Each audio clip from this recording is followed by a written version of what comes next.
Hallo und herzlich willkommen, greetings and welcome, ich bin Hazat. I'm Wolf, and in this video I will show you how to play TESL in TableTop Simulator. When you boot TableTop Simulator, this is the screen, the homepage that will greet you.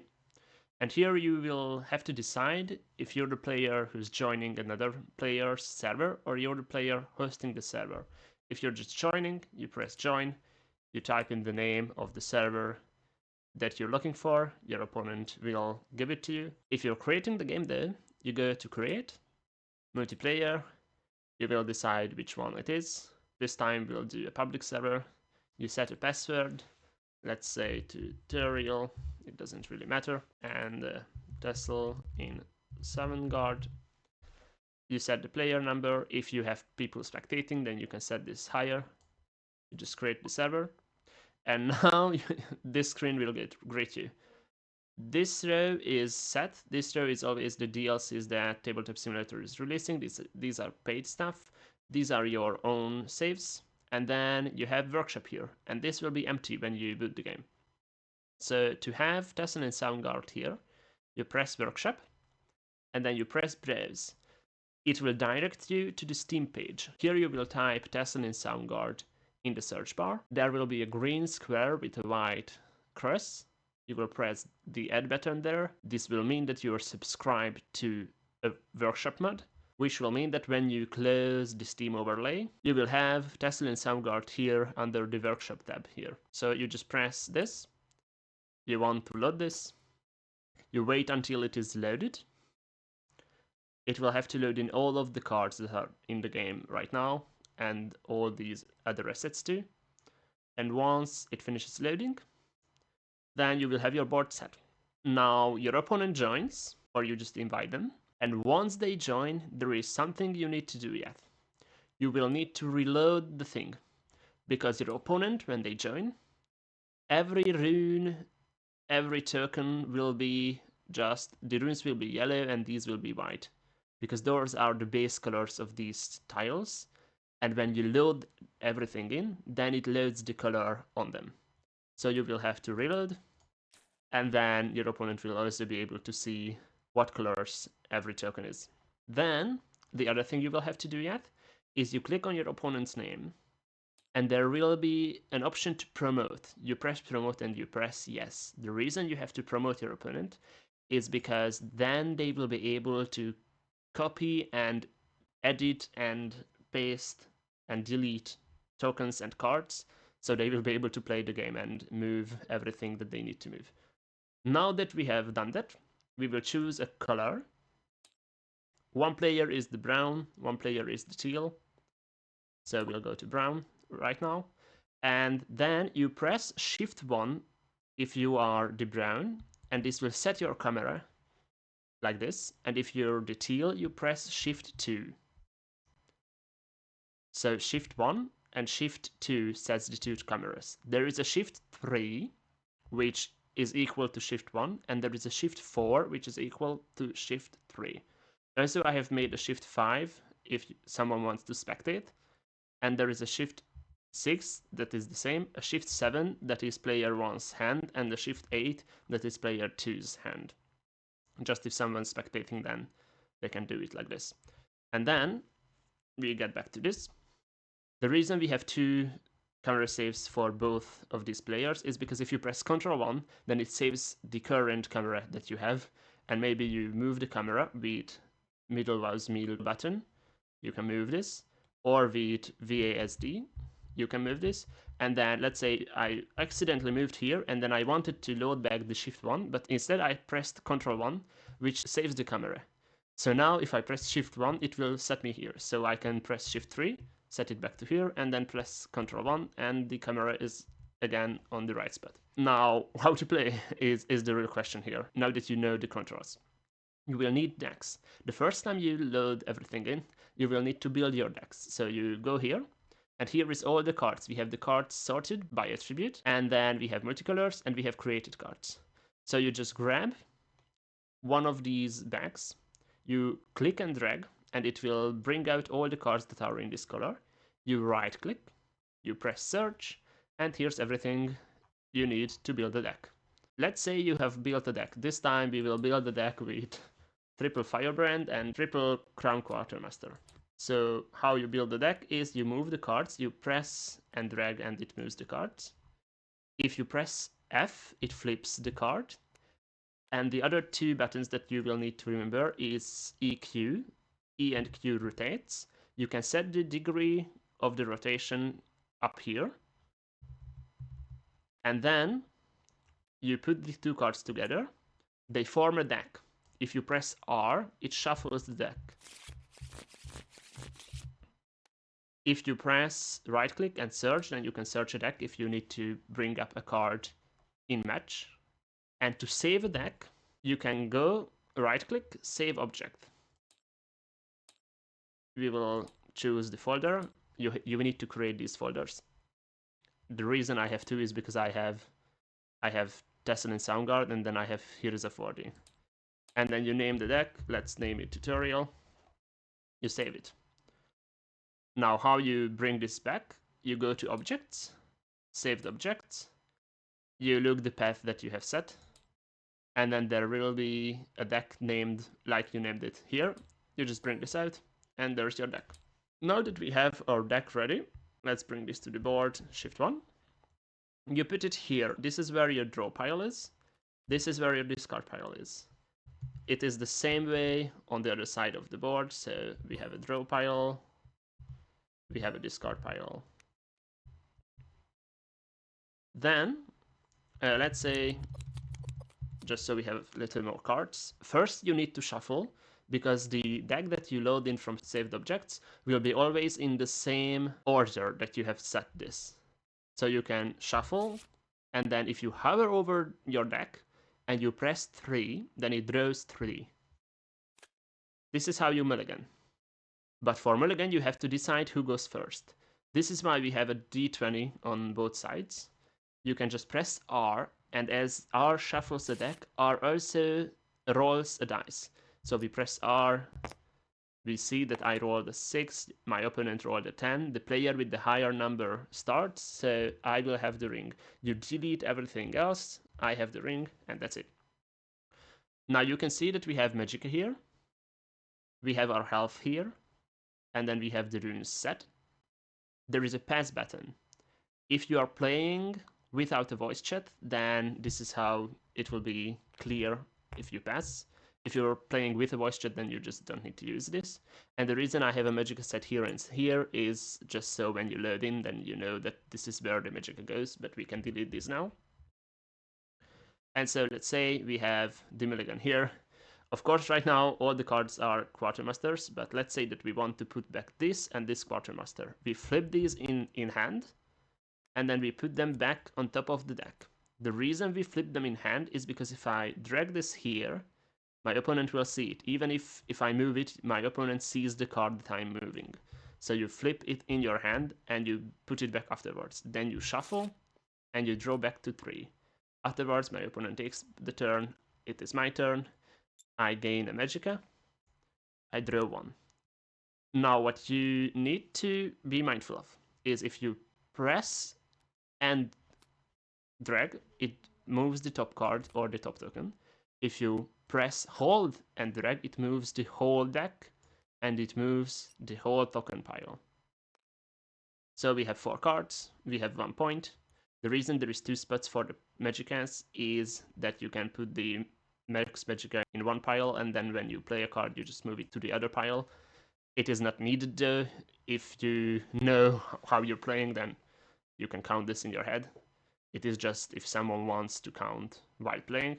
We play the Quartermaster. Now you see that there is no Shadow Lane designated here. So at the start of the game, you decide with your opponent which is Shadow Lane. Let's say that this is Shadow Lane. We play the Quartermaster in Shadow Lane. If you play a card, you will have to put tokens on top of the card. You can see that there are snap points on the board. If you want to turn these on, you can go to point view, and then you see that I have set everything up for the snap points. And you can see that there are 2 snap points on top of each card.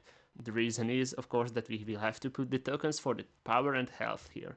So we go back to grab mode, and then we grab the power token, and we grab the health token. Quartermaster has 2 power. If you want to look at the card, you press Alt, and then with mouse wheel you can scale this. So you see that it has 2 powers. You just Ctrl C, Ctrl V the power token, and now it will have 2 power. One thing to note is that when you stack tokens, the player who is the host always sees the right color, but the other player, because of TTS's doings, the power token will remain red, but the health token will turn black for some reason. I don't know why. It is probably the base color of this token, but I am just not able to do anything with that. It will turn black, but you will still know that which is the power and which is the health. And then it also has a summon effect. Summon, put a steel dagger into your hand. If you need to put any new cards in your hand or on board, you just go here, you look for the card. Right now, steel dagger is a natural card, but it is not in the natural pile because you can't play this in your deck. This is a created card. So you just go here, you look for steel dagger, you grab it, you delete the pile, flip this, there is the steel dagger, and you can draw it by hovering over this card and then pressing 1, it draws 1, and then it draws it into your hand. And then, let's see, we go to next turn. You can now attack with this. When you attack, there is a few ways. If you're in a voice chat, then you can just say the Quartermaster attacks your face or anything, and then you do it, you go there, you press the minus button, and there we go. But let's say we are not playing with voice chat. You can either type it, but that takes long. So instead, what you can do, you hover over this card and you press tab. This will do an arrow like this, and then you go and you press it on their face, and that's it. Or you press and hold tab, and then you can draw a line and signal the attacking like that. It doesn't matter which you do, just make it clear that you're attacking. Then let's say we want to play a steel dagger on this Quartermaster. We play the steel dagger. If you just put it on top of the Quartermaster, it will become the top card. So in this case, you need to search and then change the order. It will say you manipulated the deck because you did. Or what you can do is that you play the steel dagger here, you grab, put the Crown Quartermaster on top of it, you press and hold and drag, and now it's in the right order from the start. You need to put a power token on top of it because the steel dagger gave Quartermaster power, and then in this case it will attack for 3. Let's say my opponent kills this. What do? You press, hold and drag, and bam, it's in the discard pile. So what do we have for tokens here? We have a power and health token. There is a regenerate token which replaces the health token. There is a drain token which replaces the power token. There is a lethal token which replaces the power token. Sometimes a creature has both drain and lethal. In this case, just put one of the tokens on top of the power. I would put drain on it. And then the lethal token can go above the card, because how you signal the other keywords is, let's say we have a 2-1 guard. Somehow Quartermaster got guard. Then we have a guard bar here, and we put this above the tokens. And that's how you signal this has guard. This is the shadow lane. So what you can do is either just remember that this is the shadow lane, and then if you have good memory and your opponent has good memory, then you don't have to move cover bars. But if you don't, then you just put the cover bars. In case this wouldn't have guard, then we can put cover here and then delete it at the start of the next turn. We have bars for ward, for breakthrough, for rally. There is a bar if it is shackled, if something is permanently shackled, and what I used to do is I just put the shackle on top of the card, and this is how I signal it's permanently shackled. We have silenced, again, just put it on top of the card. There is a counter if it is needed for some cards, and there is a use for supports.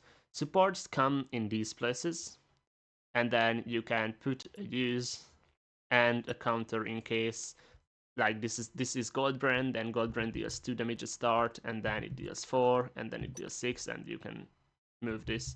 And when, let's say we use Goldbrand, then we have to remove a token from here. You just grab it and you delete it. But let's say this has 4 power, 8 health, and something attacks this with 4 power. Now you can either 1, 2 is just too long, you have to delete everything, etc. What you can do instead is you hover over the pile and you press the amount of damage that is there to this creature, in this case 4, and if it will draw 4 tokens into your hand, and then you can delete it from your hand. Just be mindful not to delete your cards, and this makes it a bit faster. The last thing that we need to explain on this side is rally. The way we rally is we attack, we have 2 creatures in my hand, I will just pull a dice and then we'll determine where the rally goes with the dice. So I go to objects, components, dice, let's say we need a d4. This is 1, this is 2, this is 3, this is 4. You just roll with R. It is a 3, 1, 2, 3. You press right click, and in the name where it says Quartermaster, you just put a +1 here, and then you see it. Alternatively, you could put it in the description, but the reason I'm not putting this in the description is that to see the description you have to hover over the card for a while and then it shows. But the name shows always as you hover over it. The same way you can handle if a keyword is added to a creature in your hand or if it is cost reduced, etc. Now the only question I hope is left unanswered is how do you do random cards? And for that, I will show you a Google Sheet that has all the cards and the random tables. You go to Notebook, and you will see a spreadsheet, a discard, and the credits. The credits are just a link to UESP. These are the in-game credits for Legends. A discard is there is an official TESL Discord server, and then there is Series of Wordy, which is my version of TESL based on my novels that you can try. And there is this spreadsheet tab. You just go, copy this, paste it in a browser, and I will meet you in the spreadsheet. And here we are in the browser with the spreadsheet. You can see that there is this tab with collection. Collection has all the cards. You can press Ctrl F and then search for anything you need, like you were able to in the deck builder. So if you deck build and you don't remember all the cards, then you can just go here and do it. You can see that the cards that are in the game right now are the Corset cards and the Sovngarde collection cards. These are new cards that I have ported from the training mechanic and then gave them a new usage. If you want to see what these cards are, I will have a video out. And then we have random tables. Here is everything that can be generated. Let's say that we need to get a random action from Telvanni Arcanist. Then in the game right now we have 54 actions. So I go to a random number generator, minimum 1, maximum 54. You see which card you will get. Let's say it's 34, Piercing Javelin. You go in game, you go to the colored banks and you put a Piercing Javelin into your hand. It works the same way for everything here.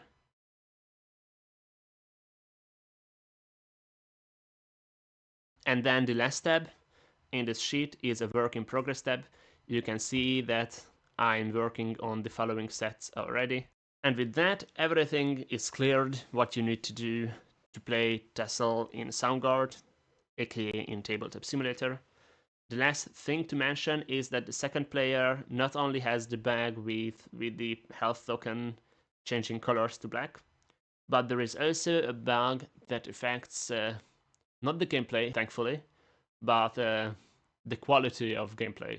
So there are 2 bags that I know of, and it depends on player who gets which, and there is a chance that you won't get a bag. So one bug that I know of is that the second player, when they are looking in a deck, there is a chance that a colored arrow with the other player's color, so in this case we are brown, the other player will be teal, a colored arrow will just come out here and show to the top where the other player is, and it just bugs there. It doesn't really matter, and it doesn't affect even the quality of gameplay.